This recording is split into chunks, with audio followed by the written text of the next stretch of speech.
سب سے پہلے میں ڈاکٹر اکرام الحق صاحب کی طرف جانا چاہوں گا۔ ڈاکٹر اکرام الحق صاحب، بجٹ 2025 اور 26 میں کون کون سے نئے ٹیکس لگائے گئے ہیں اور آپ اس کو زمینی حقائق سے کس طرح دیکھتے ہیں؟ جی بہت شکریہ ایوب صاحب۔ اصل میں یہ بجٹ بھی روٹین کا بجٹ ہے، اس میں کوئی بھی ایسی چیز نہیں کی گئی جس کو ذکر بار بار ایون IMF بھی کرتا ہے کہ آپ کو اپنے اسٹرکچر ریفارمز کرنے ہیں۔ دراصل اسٹرکچر ریفارم پاکستان میں کوئی حکومت کرنے کو تیار نہیں ہوتی، اس کا نقصان جو ہے وہ انہی طبقات کو ہوگا جو آج کل ہمارے ملک کا نظام سنبھالے رہتے ہیں۔ اب مسئلہ یہ ہے کہ آپ 25 دفعہ IMF کے پاس جا چکے ہیں، کوئی وجہ ہوگی تو آپ جاتے ہیں نا۔ بنیادی جو مرض ہے اس کو چونکہ ٹھیک نہیں کرتے ہیں، علامات کا علاج کرتے رہتے ہیں۔ اس میں بھی یہ ہوا کہ آپ دیکھیں وہ یہ بتا دیتے ہیں کہ جی بجٹ کے آپ کا یہ جو ایکسپینڈیچر سائڈ ہے اس میں آپ کہہ رہے ہیں جی سود کم نہیں ہو سکتا، چلیے جتنا بھی ہو گیا۔ آپ کے ڈیفینس بجٹ ہے وہ بھی ہمیں ضرورت ہے شاید بڑھانا، بھی اس دفعہ ٹھیک کیا ہے انڈیا نے جو پہ حملہ کیا اس کے بعد۔ پھر آپ کا جو بھی دوسرے اخراجات ہیں وہ بھی کم نہیں ہو پاتے، تو پھر ایک ہی چیز رہ جاتی ہے۔ IMF کہتا ہے بھائی پھر اس سائڈ کے اوپر آمدنی میں آپ FBR کا بجٹ بڑھاتے جائیں۔ اب وہ پورا کیسے کرنا ہے؟ موجودہ جو ٹیکس نظام ہے اس کے اندر تو اتنی صلاحیت نہیں ہے، اگرچہ میں آپ کو پتہ ہے ہمیشہ لکھتا ہوں کہ دراصل ہماری پوٹینشیل بہت زیادہ ہے، مگر جو موجودہ ٹیکس نظام ہے اس کے تحت یہ بجٹ حاصل ہے۔ پھر انہوں نے یہی کیا ہے، جو پرانے تھے بیچارے ٹیکس پہ جو آلریڈی دے رہے ان کے ریٹ بڑھا دیے ہیں اور نئی کوئی براڈنگ آف بیس نہیں کی ہے اور انڈائریکٹ ٹیکسز پہ پورا زور ہے، تو پھر اس سے نہ معیشت آگے جائے گی نہ لوگوں کو روزگار ملے گا، اور اس بجٹ میں اور پچھلے بجٹوں میں اس لیے کوئی فرق نہیں ہے میرے لحاظ سے۔ ڈاکٹر صاحب یہ بھی بتائیے گا کہ حکومت اور FBR ٹیکس بیس اور ٹیکس نیٹ کو بڑھانے میں کتنا سنجیدہ نظر آ رہے ہیں اس بجٹ میں؟ جی کبھی بھی نہیں دکھائی دی گئی، کیونکہ ان کو اس کے لیے جو کرنا ہے، ایک تو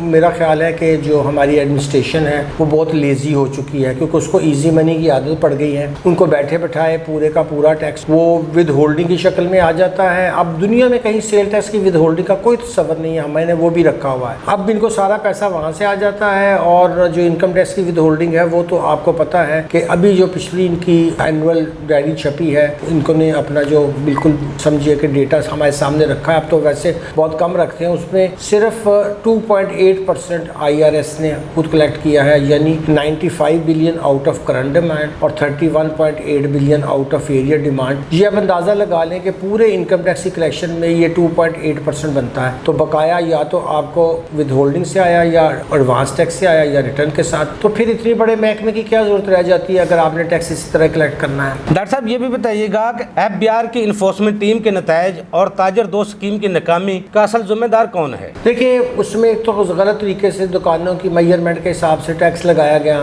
پھر تاجروں کو خدشات تھے کہ آج ہم ریٹرن فائل کریں گے، یہ پچھلے 5 سال کی ریٹرنیں مانگیں گے، پھر یہ کہ ساسوں کا حساب مانگیں گے۔ میں یہی عرض کر رہا تھا کہ موجودہ پیچیدہ نظام کے تحت اگر کوئی آپ اسکیم لانے کی کوشش بھی کرتے ہیں تو اس پہ لوگ وہ آپ سے ٹرسٹ کا اظہار نہیں کرتے۔ آپ کو پتہ ہے کہ آپ نے ایسٹ وائٹنگ اسکیم لے کر آئے 2018 میں 19 میں، اور بعد میں آپ نے فورن ایسٹ پہ ٹیکس لگا دیا۔ اب لوگوں نے کہا بھائی یہ کیا طریقہ کار ہے، ایک طرف آپ کہہ رہے ہیں کہ ہم نے آپ سے مکمل ٹیکس اس کا لے لیا، اور آج کی دنیا میں ایسٹ پہ کون ٹیکس لگاتا ہے؟ ظاہر ہے کہ آپ اگر اپنا نظام ٹھیک کر لیں سیل ٹیکس کا اور انکم ٹیکس کا تو آپ کو کسی اور ٹیکس کی ضرورت بھی نہیں ہوتی ہے، مگر آپ وہ نظام ٹھیک نہیں کرنا اور نئے نئے ٹیکس لگا کر لوگوں کو پریشان کرنا ہے۔ ڈاکٹر صاحب پاکستان کے retail sector, wholesale market اور تاجروں کو ٹیکس نیٹ کا حصہ کس طرح بنایا جا سکتا ہے؟ دیکھیے ایک تو پہلے بات یہ ہے کہ ان سب کی ہمارے پاس جو ہے وہ ڈیٹا پروفائلنگ ہونی چاہیے، اور ڈیٹا پروفائلنگ آج کل بنانا کوئی مشکل نہیں ہے کیونکہ ہر بندے کا بائیو میٹرک وہ ریکارڈ موجود ہے کئی جگہوں پہ، مگر سب سے آسان ڈیٹا تو آپ کو پتہ ہے کہ وہ موجود ہے۔ اگر یہ بینک میں نہ بھی اکاؤنٹ رکھے تو موبائل تو رکھتے ہی ہیں نا، تو آپ موبائل کا ڈیٹا پکڑیں اور وہاں دیکھیں کہ موبائل کے بلز وہ کس کے جو ہیں وہ 1 لاکھ کا بل آتا ہے۔ یہ وہ آدمی تو نہیں ہوگا جو شام کو گپے لگاتا ہوگا یا کوئی پیکج لیتا ہوگا۔ اب اگر آپ ان کا ڈیٹا لے لیں اور ان کو آپ رجسٹر کریں اور دیکھیں وہ جو رجسٹر نہیں ہے، تو یہ بہتر ہوگا بجائے کہ اب آپ گاڑیاں لے کے تو ایک ایک بازار میں جانے کی بات کریں، وہی فرسودہ باتیں ہیں۔ اگر آپ کے پاس پورا ڈیٹا آج موجود ہے تو پھر کیا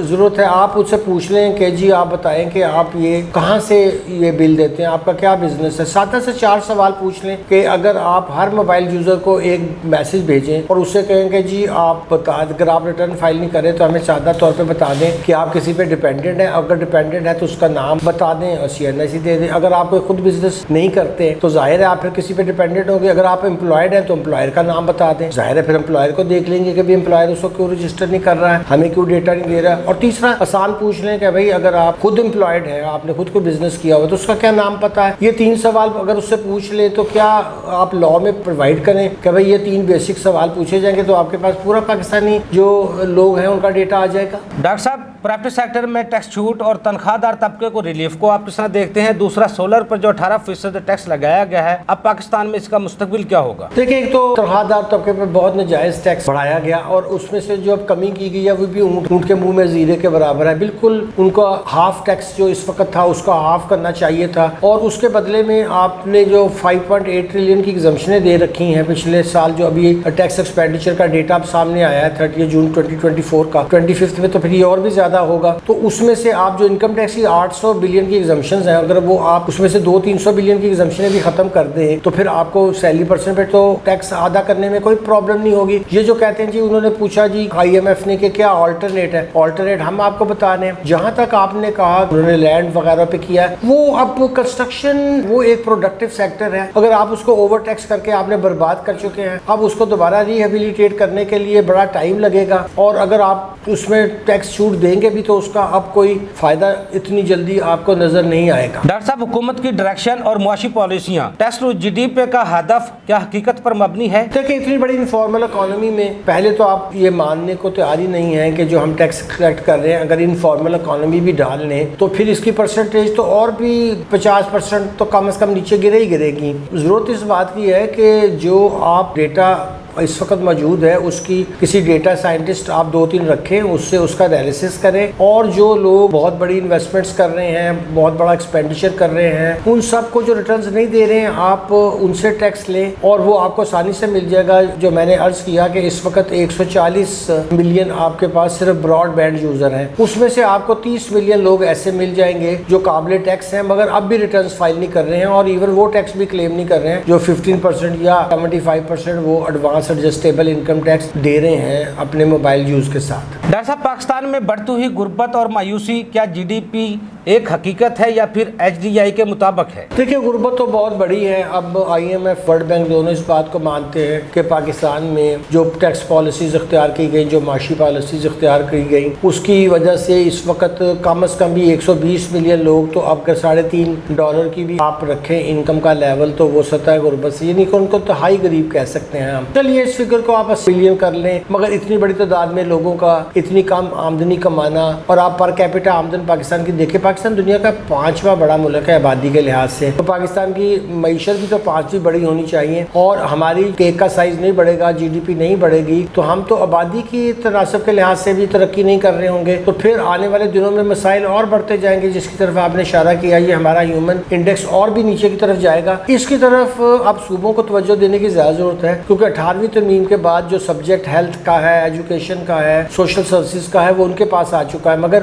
وہ الٹے پلٹے قسم کے بے مقصد قسم کے پروجیکٹس بناتے ہیں, مگر اپنے ہیومن ان کا کیپٹل ہے اس کی طرف توجہ نہیں دیتے. اگر وہ ہیومن کیپٹل کو کی طرف توجہ دیں, لوگوں کو صحیح ٹرین کرے, مثال کے طور پر کسانوں کو ٹریننگ دینے کے لیے ڈسٹرکٹ میں کوئی سکولز ہی نہیں ہے. بھائی آپ پر ایکڑ ییلڈ کتنی کم لے رہے ہیں, آپ اتنی زیادہ مہنگی کھاد یہ وہ ڈال کے, تو ان کو آپ بتائیں کہ کیسے پر ایک اچھا بیج دیں. تو یہ ساری چیزیں کریں گے تو پھر پاکستان کی جو ہے, کیونکہ آفٹر آل اب بھی 60% امپلائمنٹ تو رورل ایریاز میں ہی ہے, تو وہاں سے لوگ بھاگ بھاگ کے آ کے یہاں ڈرائیوروں کی نوکریاں کر رہے ہیں, PN کی نوکریاں کر رہے ہیں. پہ کوئی عقل کریں, وہاں اپنے ہیومن ریسورس کو انگیج کریں. ڈاکٹر صاحب, پاکستان میں غربت کی شرح پچھلے 3 سالوں میں دگنا ہو چکی ہے. ایکسٹریم پاورٹی انڈیکس ہے, 4 کروڑ لوگ اس سے نیچے زندگی گزار رہے ہیں. ویسے تو 10 کروڑ لوگ غربت کی لکیر سے نیچے زندگی گزار رہے ہیں. آپ کیا سمجھتے ہیں؟ دیکھیں, اگر امپاورمنٹ کا جو تصور ہے وہ چیریٹی سے علیحدہ کر کے دیکھیں. اگر آپ ان کو 2-2 ہزار پر منتھ دیتے رہیں گے تو آپ ان کو ہمیشہ غریب ہی رکھیں گے. آپ اپنے مائکرو فائنینس والے جو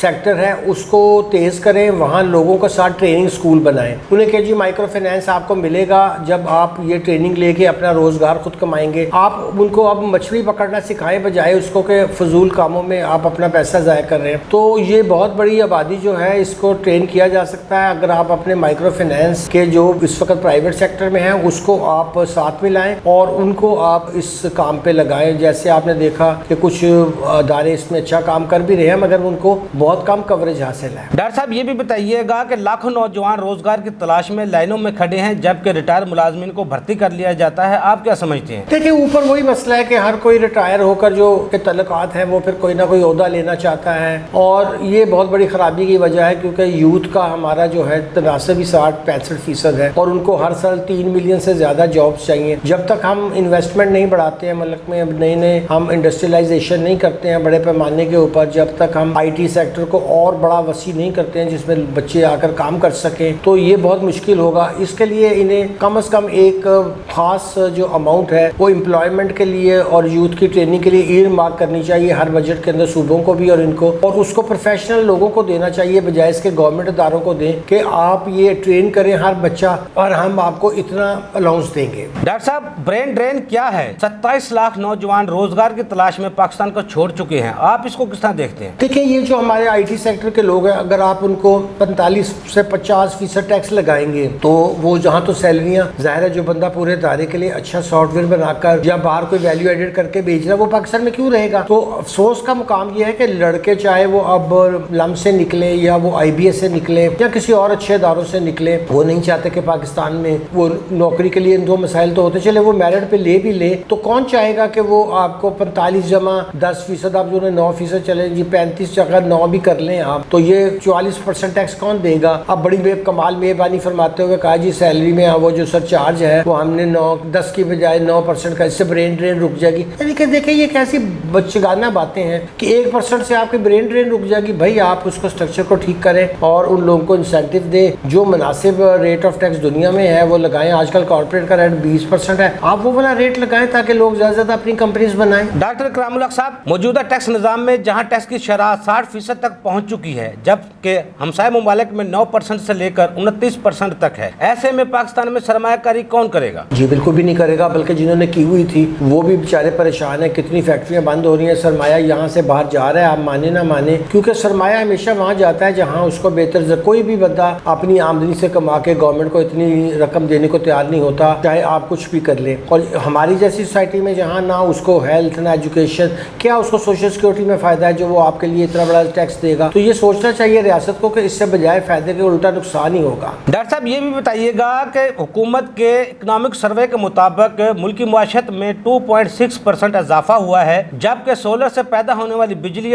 10,000 میگا واٹ کو نکال دیا جائے جس کا حکومت کریڈٹ لے رہی ہے، تو ہم کہاں پر کھڑے ہیں؟ پھر حقیقت کیا ہے؟ یہ تو بالکل انفلیٹڈ فگر ہے۔ دیکھیے اب لوگوں نے مان بھی لیا ہے، پی بی اے کے چیف نے بھی مان لیا ہے کہ اس نے اس میں وہ ڈیٹا یوز کیا ہے جو کہ انڈیپینڈیبل نہیں تھا، اور پوری یوٹیلائزیشن بھی اس نے لے لی ہے جو پبلک سروس ڈیولپمنٹ کی تھی۔ تو یہ تو بالکل واضح ہو گیا ہے کہ یہ گورنمنٹ نے خام خواہ، جب خود پچھلے آپ دیکھ لیجئے مارچ تک کے رزلٹ جو اس وقت اویلیبل ہیں منسٹری آف فائنانس کی سائٹ کے اوپر، وہاں اگر آپ ان کے دیکھیں تو کوئی بھی ایوریج ان کی 1.5 آ رہی تھی، تو 1.5 سے 2.68 لاسٹ کوارٹر میں کیسے ہو سکتی ہے؟ یعنی اس کو تو ویسے ہی کامن سینس بھی نہیں مانتی، اور یہ فگر بالکل غلط ہے۔ ڈاکٹر صاحب یہ بھی بتائیے گا کہ لارج اسکیل مینوفیکچرنگ جو 40% تک بند ہو چکی ہے، موجودہ بجٹ میں اس کو چلانے کے لیے حکومت نے کوئی سٹیپ لیے ہیں؟ دیکھیں ان کو فوری طور کے اوپر سب سے بڑے ان کے دو مسائل ہیں۔ ایک تو ان کے پاس بجلی بہت مہنگی ہے، وہ ہمیں ریشنلائز جب تک ہم نہیں کریں گے وہ نہیں چلا پائیں۔ دوسرا، ہم نے ان کے اوپر ناجائز ٹیکسز کا بوجھ اتنا ڈالا ہے، اب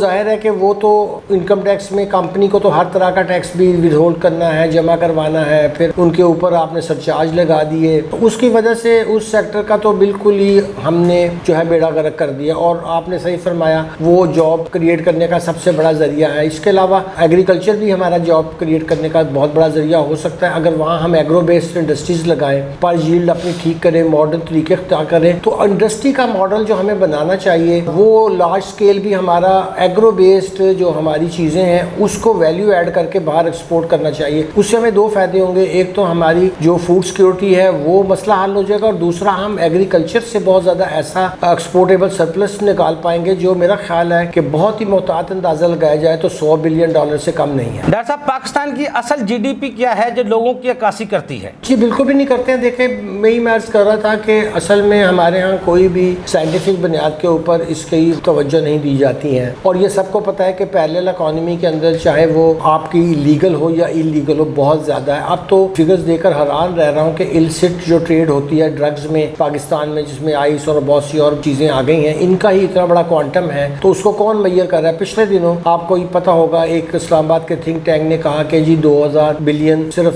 سمگلنگ کا